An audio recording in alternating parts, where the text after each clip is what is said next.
Hi folks, Puffin here with your Antifa News Brief for September 22nd, 2021. Submarine News Media Edition, Western Media Edition. So I just finished listening to The Daily on NPR, and they're talking about the submarine sale from US to Australia that includes the UK. Basically, the UK and US sharing their nuclear submarine technology and systems with Australia to partner up with them more strongly than their other partners. And this has upset France because, for one, it's cutting them out of the loop in some way, like showing a favorite status to Australia by sharing the technology with them instead of sharing it with France. But also because they had a deal to sell Australia conventional submarines for tens of billions of dollars. Now, first of all, I think we should all protest this deal and just get all the deals canceled. No submarines, we don't need them. But let's talk about the way they reported on it in the Daily, because they just talked about, hey, this is all to deal with China. This is all to oppose China or Joe Biden's all-in strategy to, put pressure on China or whatever it is. The thing is, that's the Daily correspondence putting everything in the context of, hey, back in the 80s, it was US versus Russia and Europe was the main focus. Well, now that China is the main focus and Russia isn't the main focus, it should be, we got to do this to put pressure on China or to partner with Australia because they're positioned to be, across the sea, close to China, monitoring China, something like that. So the news guy, Michael Barbaro, the host of the Daily, asks whoever they were interviewing, I assume a journalist, so this is all just to spy on China. Just said it just like that. So this is just to spy on China? Yes, this is to spy on China. Why are we spying on China? For one, why can't you just ask China? Why are we even in some type of tension with China? They explain that, but first I want to say, why are we in some tension with China versus Russia when Russia is the one that just attacked our democracy and continues to attack our democracy and continues to attack the entire world by putting these trolls out there that spread these lies about Trump virus, trying to spread Trump virus genocide. So in the one way, Russia is responsible, or Putin is responsible for that, and that's the worst thing ever. But even before that, Russia was invading Crimea, invading Ukraine. They were at war, going to war with allies of the United States of America, and we're just letting that slide? We're just brushing that off because China did what? So what they say China did is China is colonial in their region. I don't know what they mean by that. I don't know what they're referring to when they say that. If there's news stories, I don't know about, mention them in comments because I'm unaware of what China's doing that's colonial. I'm aware of them doing a lot of loans to countries and building the Belt and Road and doing all types of development things, some of which includes coal power, which I disapprove of and think they should just skip straight to green energy if they're going to be building new power plants. But for instance, loaning people money, doing stuff like that, good job, China. Their influence is strong in the world and for a good reason. And there's nothing to be afraid of. They're just being influential. So being afraid of them or acting like them having a gaining influence, a gaining economic influence, is really what it comes down to, is somehow a threat, is just wrong. You can't just say, hey, this country doesn't deserve to prosper because they're Chinese. That's racist. That's exactly what that is. So we need to get off that game in the first place, being afraid of China. But the other things they mentioned, okay, so China's being colonial or doing things in the South China Sea, such as making islands. I don't know about the environmental impact of making islands, but in some ways it seems pretty cool. It's pretty cool to have the power to do things like that. And, maybe we're jealous. But as far as being colonial, what they're doing there, how does that compare to what the U.S. does in South America, dictating their policy, say, via immigrants? Telling South American countries how to treat immigrants and how to treat refugees and how they have to hold refugees that are trying to come to America, otherwise or else, in all sorts of ways that America puts pressure on and undermines and overthrows South American governments and other governments around the world. Why don't we hear anything about Ivory Coast? Because we didn't do that coup? You don't hear anything about what's going on in that country. But other countries you'll hear about, probably because we're involved in some way. You'll hear something about Haiti and making excuses for whoever assassinated the president of Haiti. Probably because it was the DEA. Probably because it was America involvement. So we don't have any room to criticize China for being colonial. Again, I don't know what examples of China's colonialism there are supposed to be. But we have plenty of examples of our own, which mean we have no room to criticize. And probably somebody should be criticizing us. Now, the other thing they talk about is Xinjiang province. I'm not aware that Xinjiang province is somewhere that submarines have anything to do with it, but they always throw that in there, the way China treats people in Xinjiang province, which is probably not as bad as we're led to believe, because they don't really ever give any evidence of bad things happening. But, they just mention it like you're supposed to know that it's bad.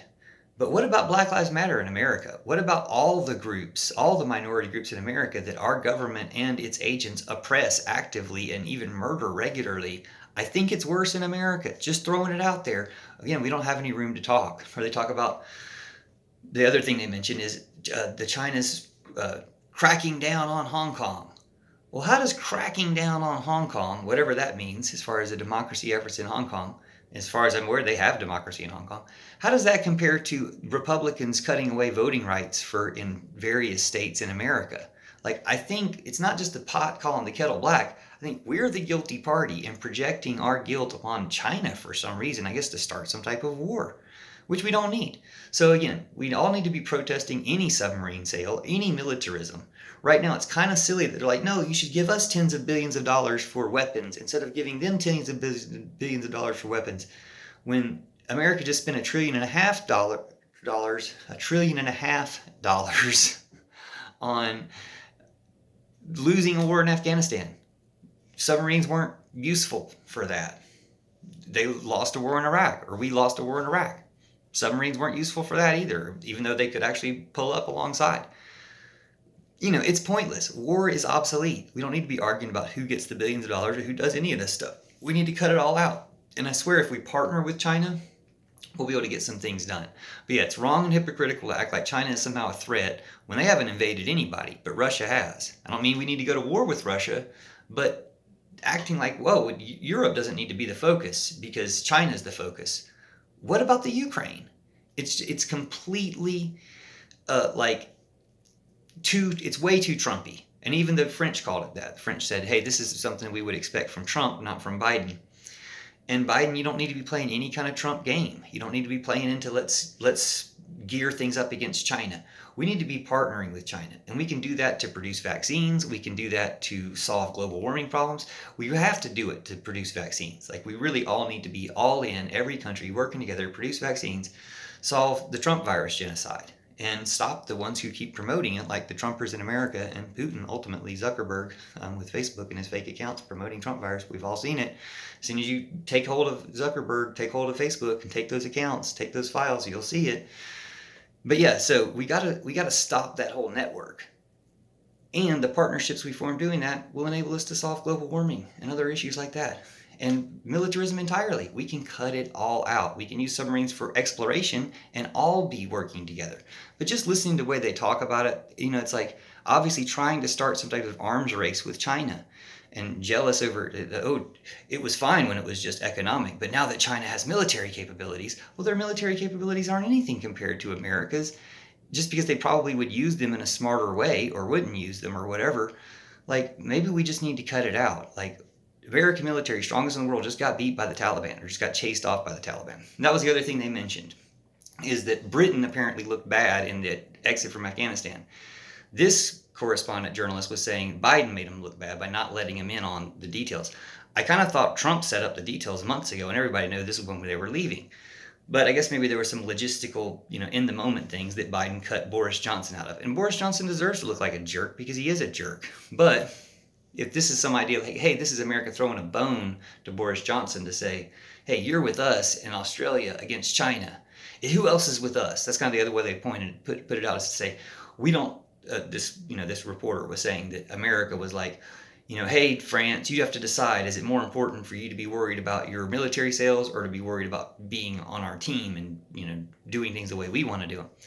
It's bully politics. It's not appropriate. It's rude to do to your allies. It's rude to say, pick sides, choose up sides especially when nothing's going on. It's not like there's been some attack. Well, hold on, there has been an attack. Russia has attacked the Ukraine. And France would be, a useful ally in addressing that.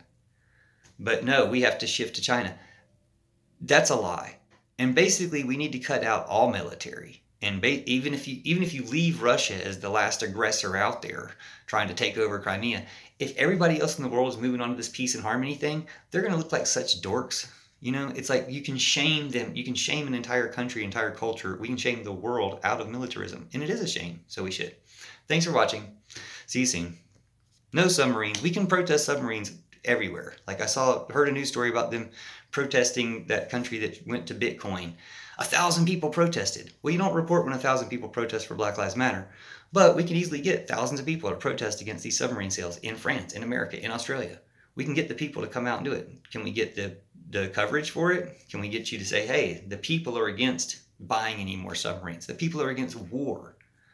We can start a movement to end war and do it and succeed. This is the time. So thanks for watching. Stay tuned. Let's get rid of these submarines and get rid of the military, and make a world of peace, and do it with China, because China's not doing anything that I know of, that America that I know of is doing way worse. And China's not doing anything threatening to America or America's interests. We can all work together. We just need to get over the racism. That's really the big card they're playing. It's like, oh no, China's on the rise. We should all be on the rise. We can all be on the rise together. Thanks.